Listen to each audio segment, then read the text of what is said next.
Hey, you guys, I'm Jen, and welcome to Let's Chat with Jen.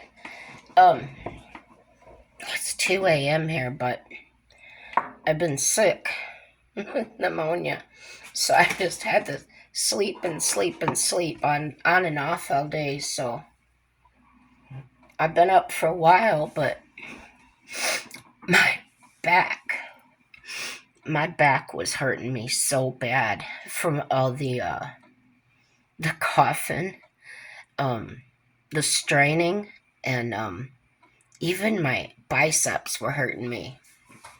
I never had it like that before. But I haven't been sick in the 6 years I've lived here in North Dakota. So, well, I told you what caused it anyway. I aspirated a piece of food. So, um, yeah. So now my husband's sick. And I was thinking, well, the type of pneumonia I had can't be contagious. And I says, no, I think I have a cold. Well, he's been running a low grade temperature all day and kind of concerned about him. Well, then he starts this coughing, but it's a dry cough and it's not productive. So I says to him, I think we ought to take you to the doctor and maybe get you checked out. Well, he's like a typical man. He don't want to go to a doctor. So I let it go a few days and we'll see if he feels any better or not. They gave me some antibiotics and I've only had it, well, they gave me one at the hospital and I've had two today, take two a day. So it's already helped. But I keep getting extremely hot, extremely cold. It's almost like going back to when I was having the hot flashes real bad after the hysterectomy. Just wake up with a cold sweat and things. So, because my back was spasming and hurting so bad, he was trying to massage it for me, and it was so sore I couldn't even stand it, him touching my back. So, I ended up getting the heating pad out, putting it on low. I started out on medium. When it get really warm, I turn it down to low. And I just laid on my side with that against my back, and then I would fall asleep. And the humidifier in my CPAP machine, I turned it all the way up. So I was getting that moist air, and I was getting the heat in the back. So it seems to have done a good job. But I'm sitting here sweating. I mean, sweating, perspiring wetness, and I'm cold. Like I'm not freezing cold, but it's like not a temperature, body temperature that should be sweating, right? Yeah, I'm sure you guys have had cold sweats before. It's pretty good though. I feel like I'm on the mend. So, I did hear back from one of the agencies I called yesterday, and it was the one that remember I told you I called the ADA, which is Americans Disability Act. And while they couldn't do anything specifically about that situation, they were very helpful and very interested in what was going on, because even though it doesn't have anything to do with what they do as far as ensuring handicap accessible places and things like that, this may be something else they start investigating or whatever. I don't know, but she was very interested in it and she wanted the details She didn't know that she didn't need to know the business I was dealing with, but she just wanted to know about the situation and what was happening. And then she gave me it's a place called Options, and it's the Center for Independent Living. Now, it's for this area. And from what I gathered from what she was saying, because she needed to know where I was at, my zip code or whatever, what county I was in, um, I think that's how they determine who you need to contact. So this options place, they will advocate for you um, on behalf of your needs and the problems that you're having that aren't necessarily related to parking or things that they would normally handle in ADA. So yeah. Um, so this lady at the options has set an appointment with me. Um, we could have done it a little bit sooner, but I postponed it till March because of my upcoming knee surgery. Um, she originally had a date for like 2 days after, and I thought, oh, I'm probably not going to be ready for that. So, yeah,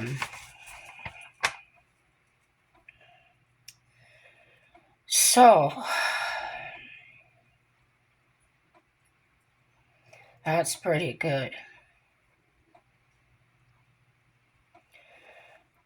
So if you're in my area, well, anyway, what I looked up was if you go to the ADA Healthcare and the Americans with Disabilities Act website, um, there's a map on there of the United States, and it breaks down by state what office would be in charge of your region. So ours happens to be in North Dakota, the Rocky Mountain ADA Center, and I believe they were located in Colorado. So, yeah, and they would include different states. I think it was Colorado, Montana, um, South Dakota, North Dakota, something like that. Well, there's 4 or 5 states assigned to each place. So if you have any questions on that, if you're having issues, um, whether it's parking or unable to get into your physician's office, doctor's office, things like that that are necessary for you to get into, and you're not being provided adequate facilities to do that.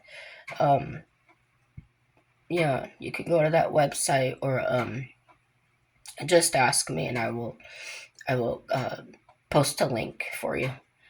Um, I'm doing fine. It's just I sound horrible. And like always, I do get a little short of breath, but that doesn't have anything to do with this. That's what I do. My heart failure. That's part of that. So I'm fine. Um, gosh. Okay, I wanted to add this tidbit in there. If you find a place that's not accommodating to your handicap and disability needs, if they're found in violation of that, the federal law allows up to $75,000 for the first violation and $150,000 for each additional violation. So it would really behoove these people to make sure they're in compliance. Yeah. So even though they had no they had nothing to do with what I was going through, the phone call was productive, and I was able to find um, somebody to help me. So I didn't tell the woman exactly what I'm going through yet because as of the phone call I made to her and left a message, I was still really lost as far as what to do. But the information that I found out since then um, has kind of altered my train of thought now. And I may be repeating something I said on a previous video, but that's all right. You're going to hear it twice. So I started making these phone calls this morning, and I called the business that I've been trying to get this wheelchair from, and asked for this office in my area, and they send me to it, and nobody's answering the phone. Well, I don't know how it could be 9:30 in the morning, and you're not open for business, not answering the phone on a Monday, but yeah. So I called back a few times, same thing, no answer, and also no way to leave a message, which was not in the norm for them, that you could always leave a message. So then I got to thinking, I wonder if they have caller ID and they're picking up, putting me on hold. And then, I don't know. I just some kind of phone game, or I could just be paranoid. But so anyway, later on in the day, I get through and I ask to speak to this woman, the impossible person that I told y'all about. And they tell me she doesn't work here.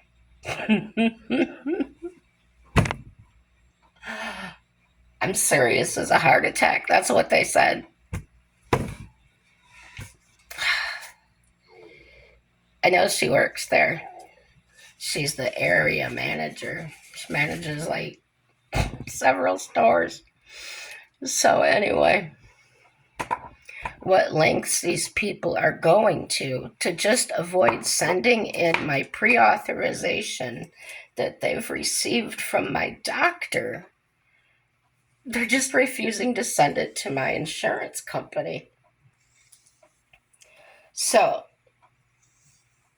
I called.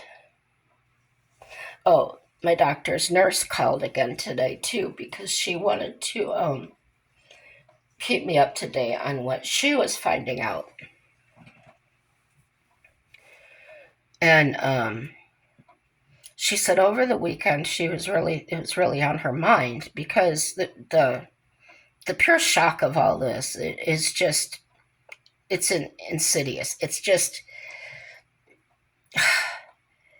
not heard of these days. So yeah, if you didn't know me, and if I didn't know me and somebody else was telling me this, I'd be like, yeah, right, you're doing something wrong, or you're not sending it in. And no, this is just strange. So if you don't know the story, I'll recap it for you real quick. As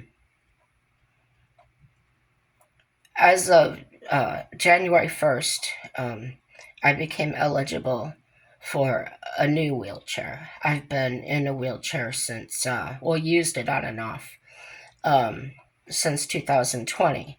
And my insurance provides me a new one every 5 years, but they need the doctor's authorization, okay? So, in the meantime, I'm seeing an orthopedic surgeon who's planning on replacing my knee, and he said I need a walker. He submitted that, and I got my walker. So, same medical supply place, okay? So then I asked them at that time if they would be giving me my wheelchair soon. And they said they didn't have anything on a wheelchair, that they were just told by the surgeon that I am only to have a walker, and that my insurance wouldn't pay for the wheelchair as well as the walker. And I told her, I understand that's probably true with a lot of situations and a lot of insurance places. However, my wheelchair has nothing to do with my walker for my knee surgery. The wheelchair is for my heart failure, and I get winded and short of breath, and I need to sit down. Therefore, if I have,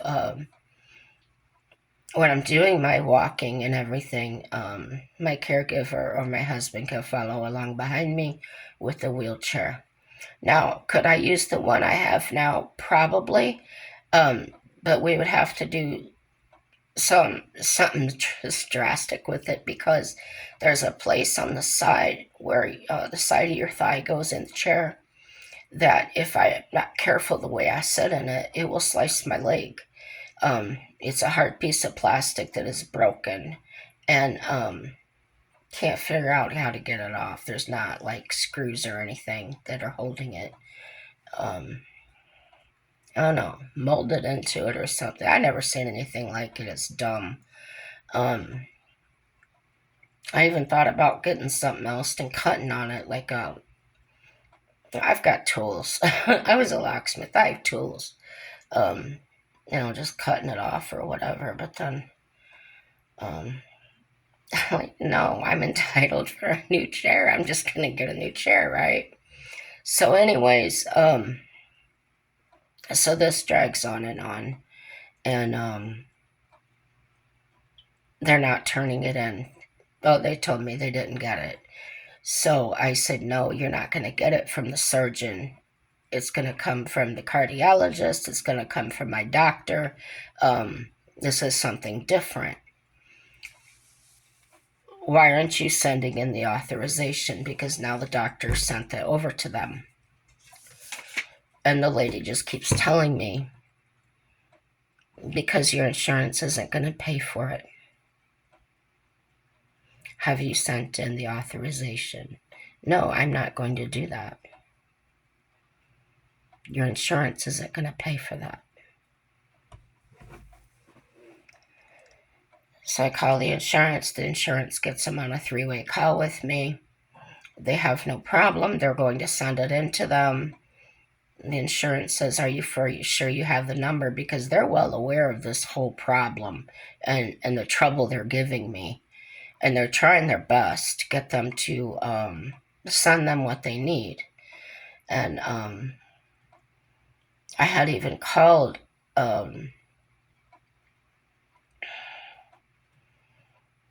I asked the insurance company, I said, can't the doctor just send the pre-authorization directly to you?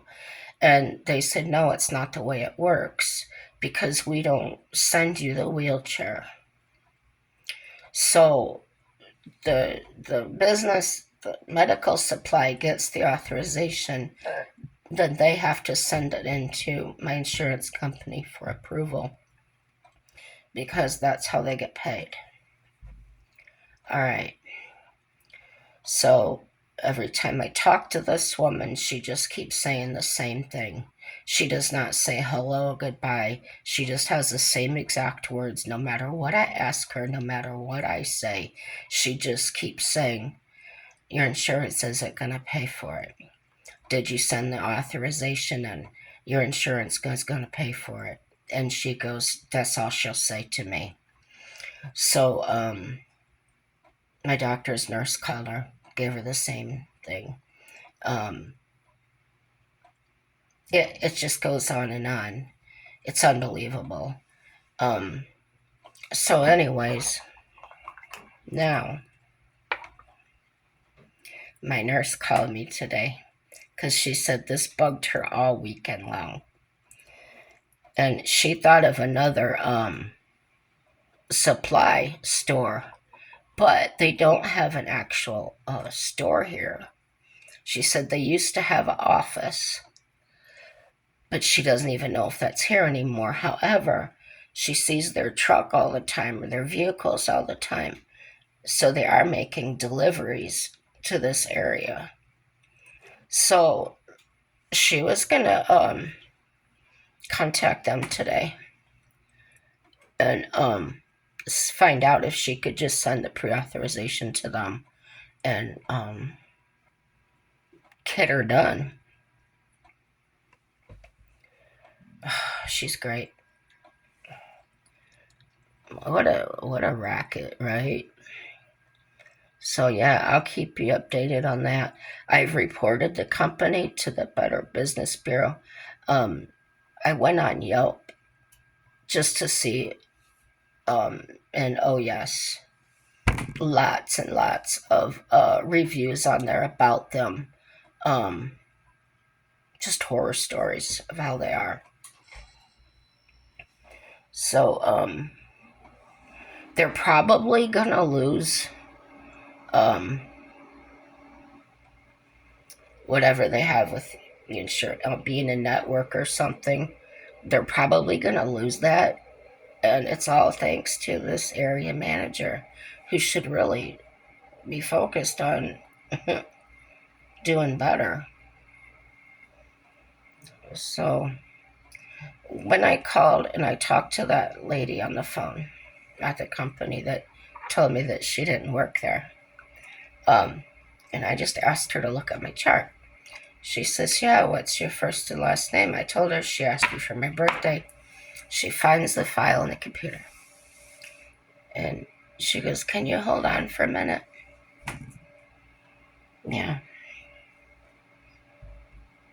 And I could tell she didn't put me on hold or anything. I can hear in the background that she's doing something on the computer. And I'm waiting. And I'm waiting and I'm thinking, how long does it take to look at to see if authorization's been sent or not? It finally says, "Are you still there?" "Yeah, I'm still here." I said, "Has the authorization been sent to my insurance company?" "Well, no." I said, "Will you please send it in?" "Well, I can't." "What?" "Because it's in here that Tiffany's holding it, withholding it." "What?"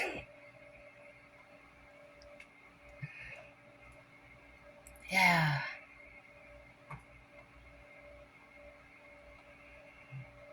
Oh, and her supervisor?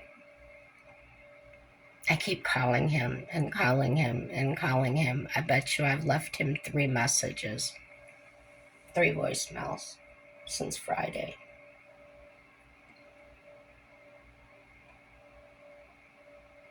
No, I left him 2 messages. I called him twice on Friday. I left a message. And then I called him once this morning and left a message. And no, I'm not hearing back. But I think I told you I did find a corporate number finally. They were useless.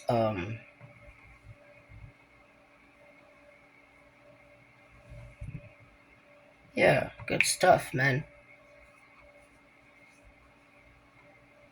Not good stuff, just a good story. Yeah, definitely keep y'all up to date on that because, it's like you guys said, and like I was thinking too, um, they're actually blocking my my medical aids, whatever you call that. And they know they're only the only place in this area. But shoot, if you can't get any more better employees than that, you are seriously sick company. And the thing is, it was another company before this one bought it or whatever. And even though those people could be a little sticky sometimes, it never went this far. I mean, we always came to an agreement. Eventually, it didn't escalate like this. And I think, pretty sure this one that's given me a hard time, I think she was there with in the old place.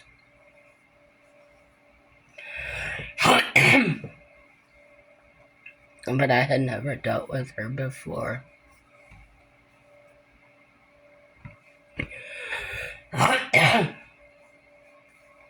Yeah, so that's how that's going.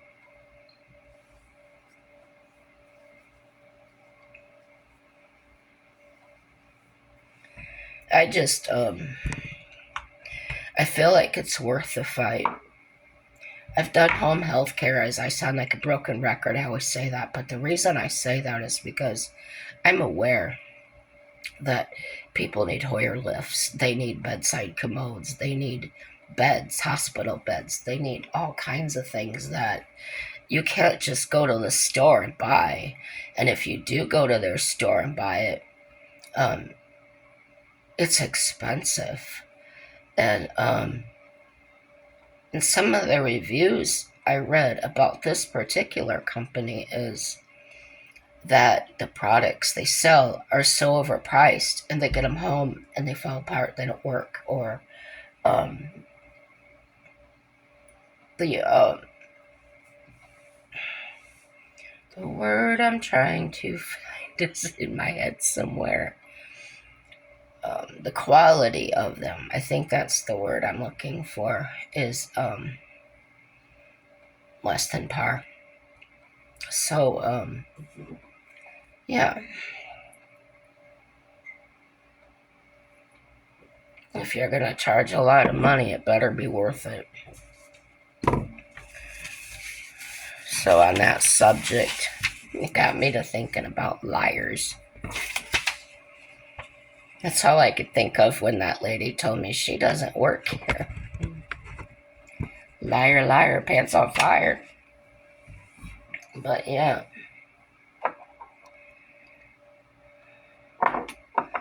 So, anywho,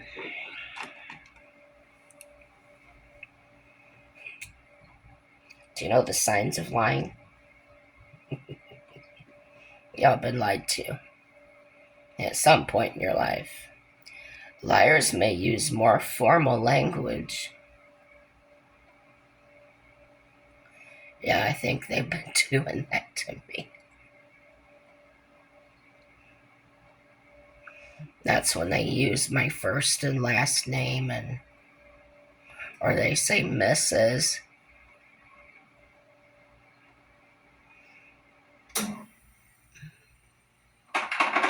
And maybe you feel this way, maybe you don't.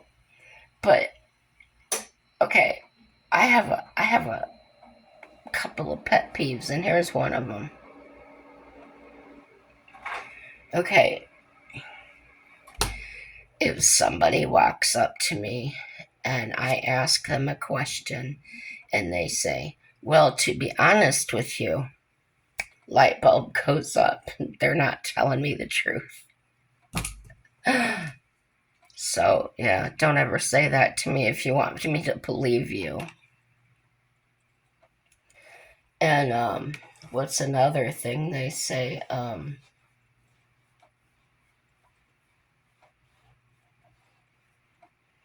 well, you guys know.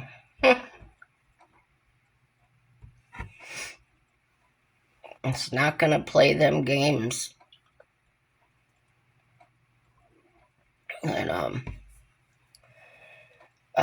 liars may make more eye contact or shake their heads while saying yes.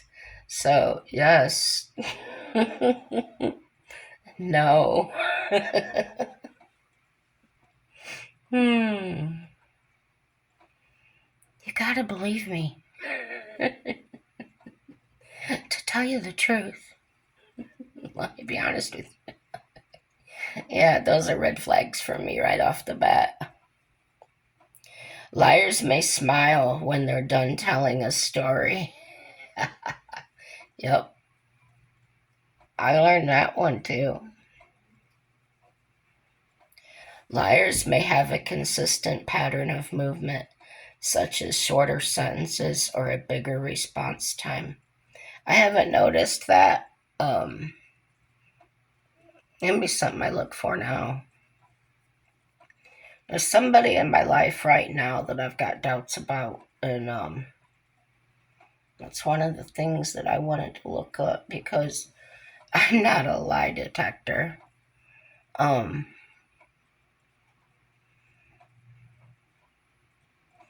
And some pretty bad lies have been told to me, and some really bad consequences have come from those lies. So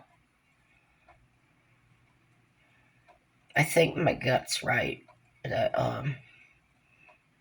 this person's trying to, I don't know, trying to convince me of something, or I don't know what the end goal is there. But conversations have gotten strange, repeating things to me that were already established a long time ago. Really starting to pique my concerns. So as I was looking through those, I found a guy on YouTube that's actually he's written books and everything on these subjects. Jefferson Fisher. And this particular one on the lying was posted 10/29/24. And I just wrote down a couple of things he says because you really got to watch the video. And one of the things he said, when someone is telling you something you know is a lie, take a pause, tell them, I need to come back to this later, walk away.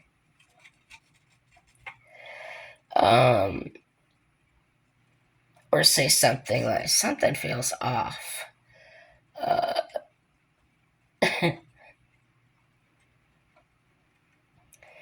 And say nothing. That's usually my go-to. I just give them a blank stare. One that my sister told me she uses, you know how dogs kind of cock their head and they look at you? And she said that's her favorite. She just goes, not one size fits all, he says.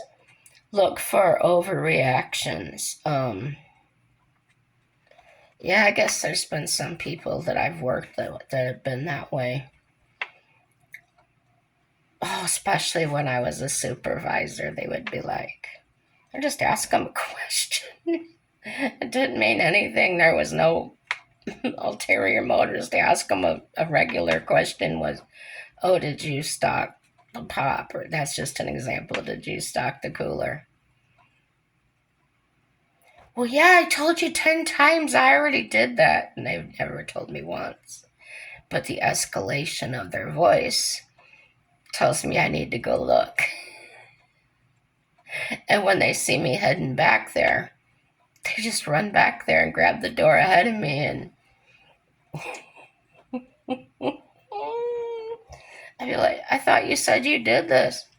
Well, yeah, but I gotta go clean up the boxes. I just walk away because I knew at least then the job was getting done. So yeah, I agree with him that there is no sense in trying to argue with a liar because in my family, I have what do you call a serial liar? He cannot tell the truth. If you told him the sky was blue, he'd said it was purple, and he'd try to make you believe it. But anyway, this guy's video, Jefferson Fisher, my take from that was he's very well spoken and worth a view. If you would like more ways to handle conversations when you know someone is lying. Some of the other, his other videos popped up. One was like dealing with a narcissist, and it just seems like they're all about dealing with situations with different personality types. I'm kind of into that stuff because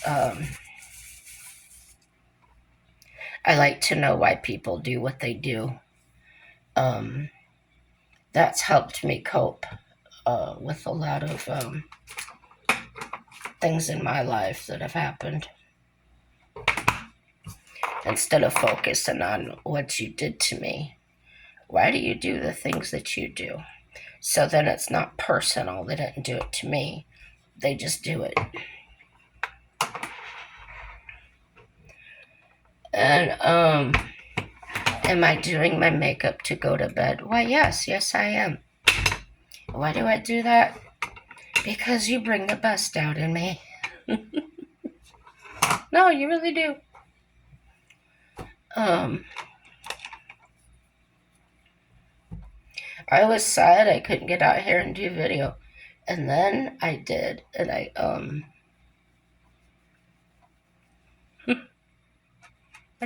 did.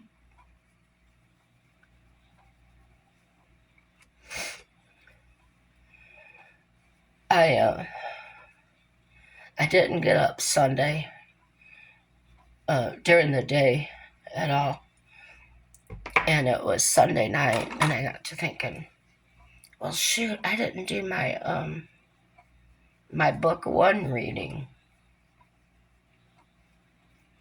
And I was feeling okay. It was about, I think it was about midnight or so when I got up and did it. It was good. Then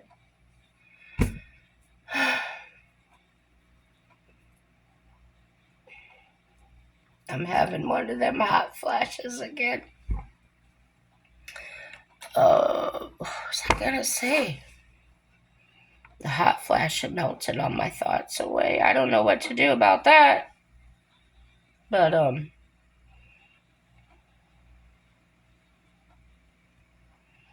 been having all kinds of strange dreams. Like, they don't even make sense. But they have, like, it's like they'll have current stuff in them, but way out of context, like in a different time, in a different place, involving other people that aren't in my life anymore.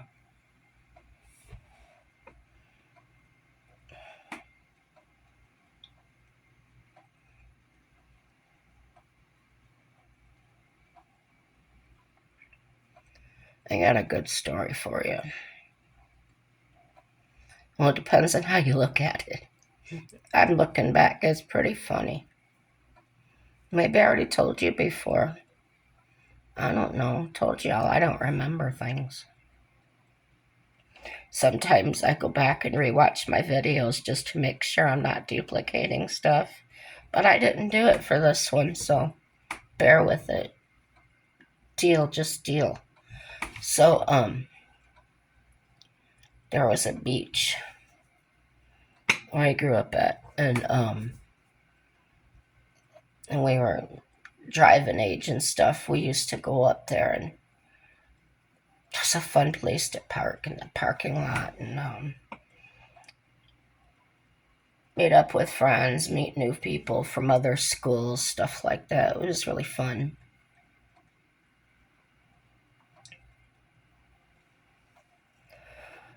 But you gotta keep in mind, we were good kids, and we didn't tear things up. So, respected authorities.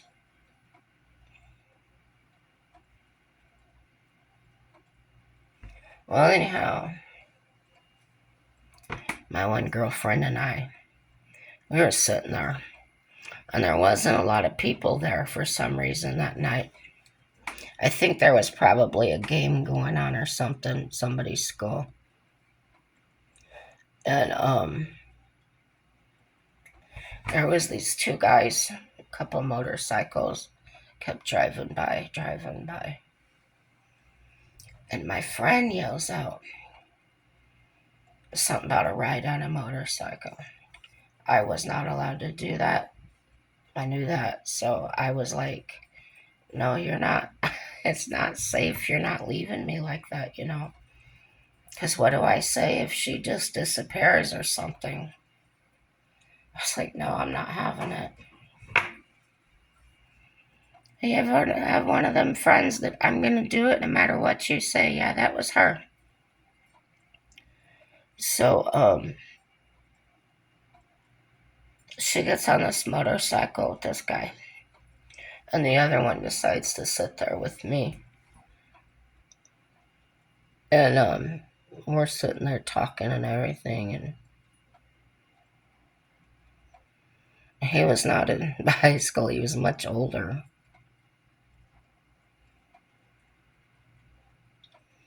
He looked in his 20s, but I bet you he was probably in his 30s. So anyway, he asks me if I want to go out sometime. And I was like, well, yeah, sure, but you got to come meet my parents first. I didn't do that. I didn't just go. No. So, yeah, he came at him.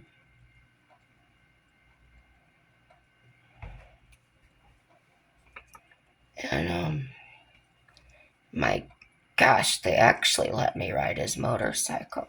Blew me away. They liked him and seemed to trust him. I was like, okay.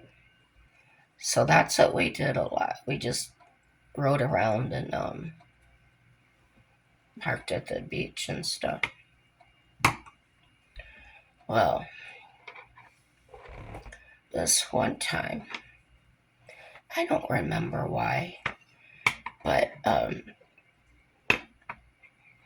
he needed to borrow some clothes, and the only thing I had that wasn't girly looking was a pair of black spandex shorts and a white t-shirt.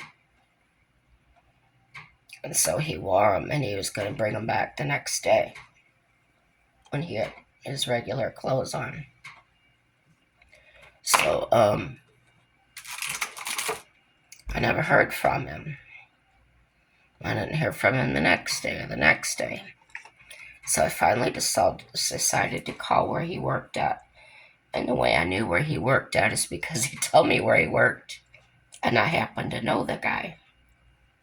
So I called him up, told him who I was. He says, I know why you're calling.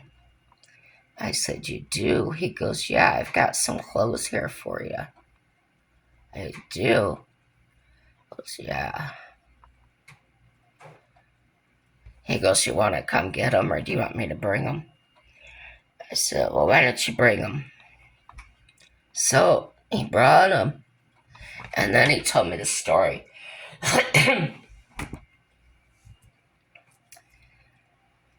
The U.S. Marshals came there and got that guy. Yeah. He was an escaped convict. Michigan State Penitentiary. Yeah. And he was married with 3 kids. Imagine that.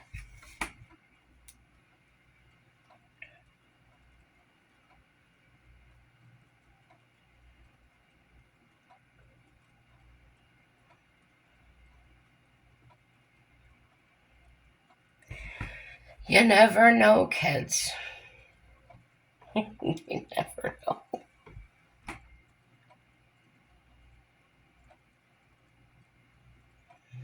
But my friend thinks he was in there for check fraud or something like that. Nothing like.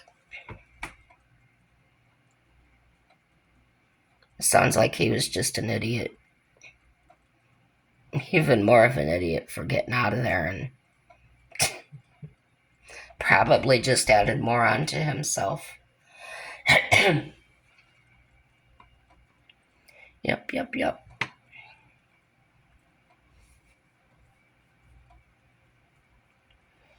But no, that wasn't a bad experience. It's not one of my horror stories. It was just funny. Yeah, we had fun. I loved riding that motorcycle. I had never done that before. So, yeah. And then, what else?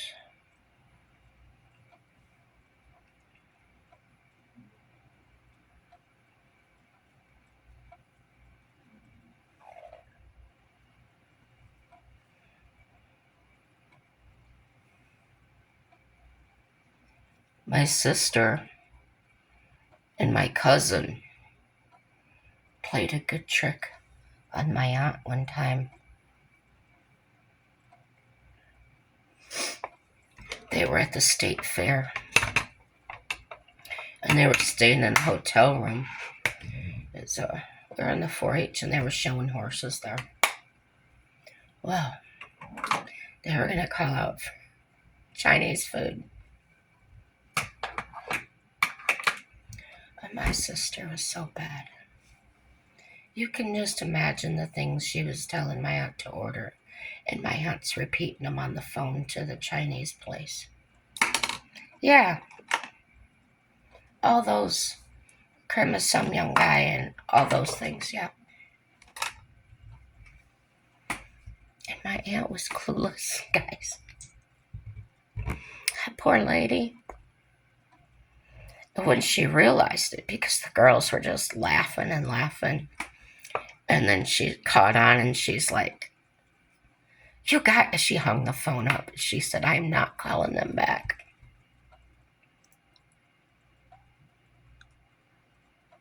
You ever do anything like that?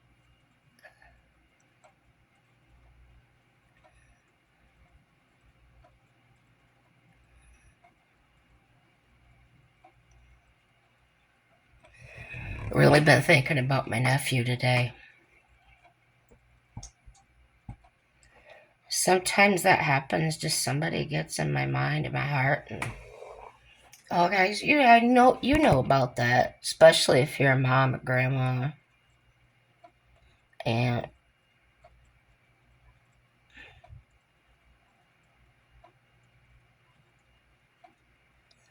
so what I found out was he was working at a car lot, some kind of dealership. Now, I don't know if this was like Ford, GM, Toyota, that kind of dealership. I don't know that. But I'm gathering it was one of them smaller ones, privately owned or whatever. Because they had him taking a vehicle to another lot. And when he was in transport mode of doing that, he was in an accident.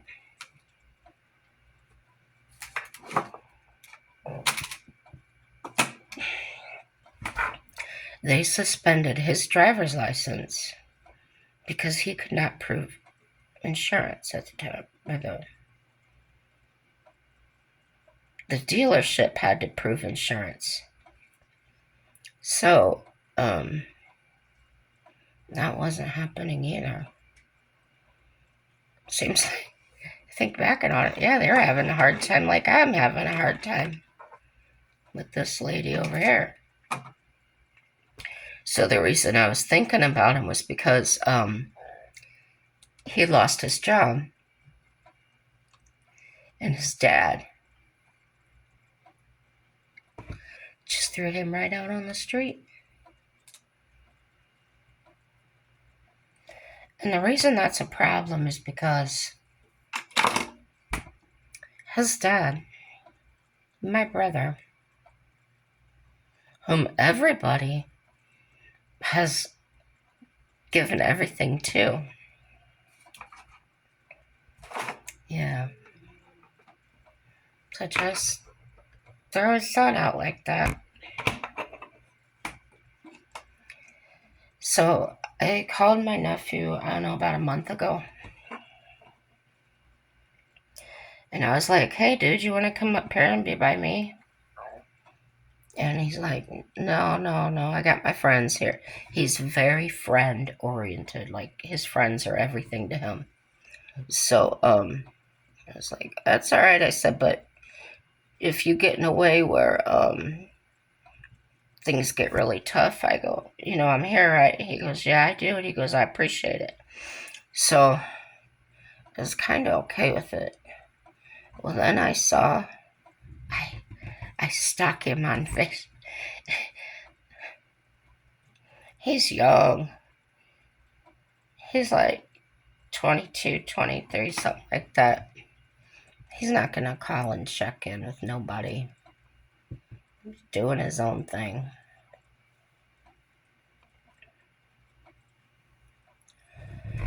He's a good kid. That's why I worry. Because it seems like the good ones can get in such trouble. Like, when his license was suspended, he and I were talking on the face-to-face thing, and he tells me, I can drive on a suspended license. I said, oh, really? Tell me more about this, I said. He said, well, they can probably tell by my license plates that it's suspended. But if I'm not doing anything wrong, they can't pull me over.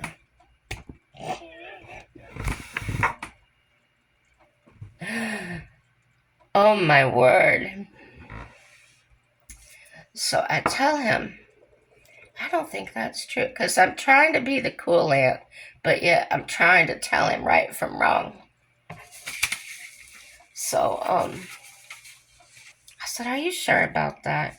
Yeah, da. I said, well, where did you hear that at? Oh, this guy, and so, right there, here we go. It's kind of like watching people on Facebook asking all these legal questions when they can just go find out for themselves. Yeah. I kid you not, I watched this lady.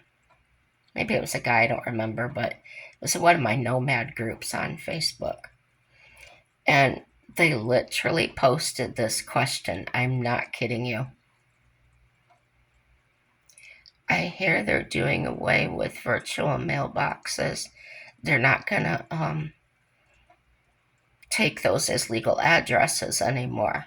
And that comes from, see, when you're a nomad and you won't have a physical address because unless you have a house or you have property and address, you don't have an address. So what they've done, like in South Dakota and Colorado and places, is they set you up a virtual mailbox, and it gives you an address, a regular address, and you can use that to put on your driver's license and everything. Okay, so this person says, I hear all that's coming to a halt, that we're not going to be able to do that anymore. And I hear that State Farm is not going to insure campers anymore. On and on and on. Well, a year ago, when I was researching this lifestyle because I was interested in doing it myself, I called insurance companies. State Farm has never covered the nomads, ever. The only one that has is, that's a familiar name is Progressive. And then there's some other companies that they only insure RVs, recreational vehicles, and things like that. So,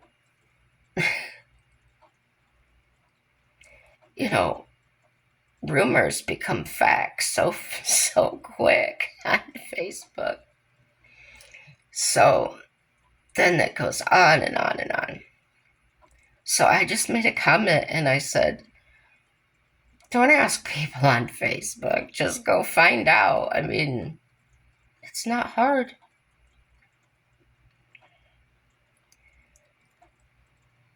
So that's what trying to get that through to my nephew.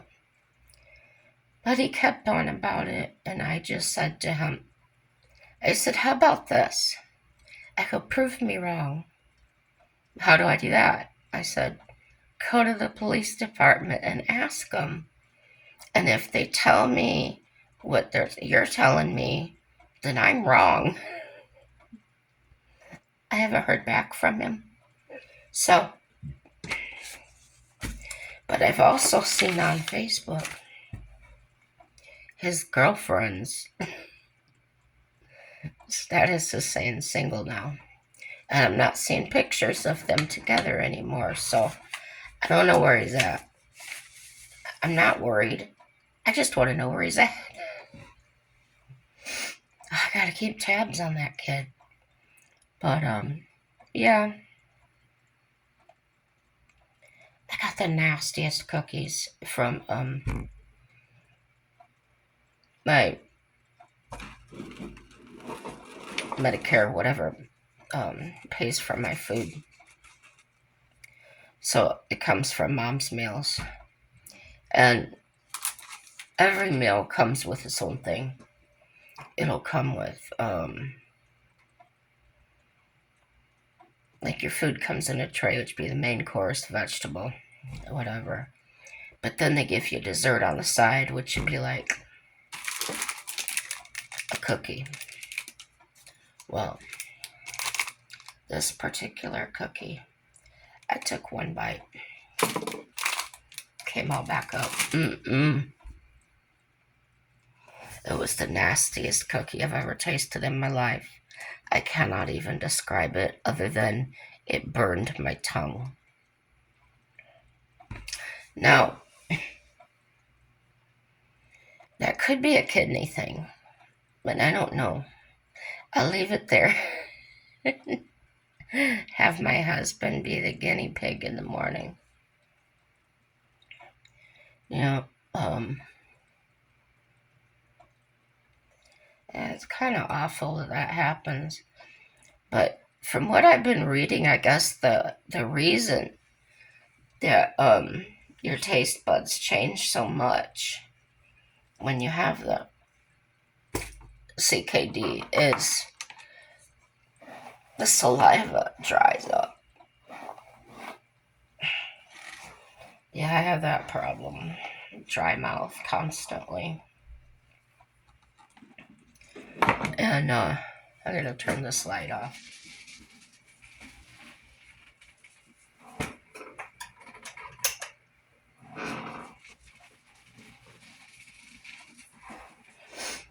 Yeah, that's all for that.